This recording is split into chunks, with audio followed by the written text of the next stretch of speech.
एक छोटे से गांव में राजू नाम का एक लड़का रहता था। वो बहुत ही गरीब था, लेकिन उसके सपने बहुत बड़े थे। राजू को आसमान में उड़ने वाले पंछी बहुत पसंद थे।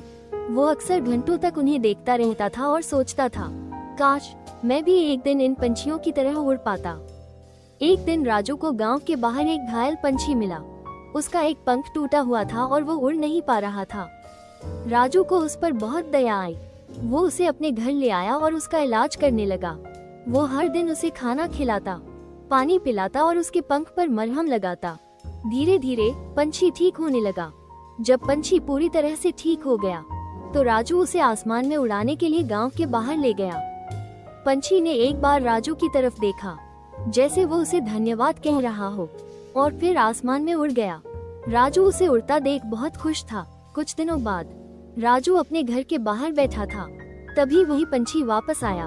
उसके चोंच में एक छोटा सा बीज था। पंछी ने वो बीज राजू के सामने रख दिया और उड़ गया।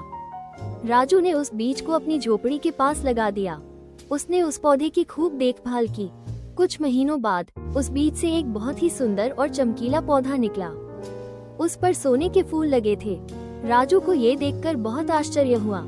उसने उस पौधे के बारे में गांव वालों को बताया।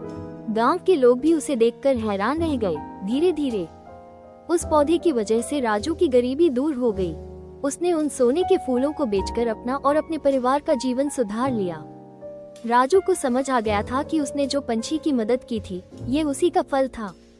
इस कहानी से हमें ये सीख मिलती है कि हमें हमेशा दूसरों की मदद करनी चाहिए, क्योंकि भलाई का फल हमेशा मीठा होता है।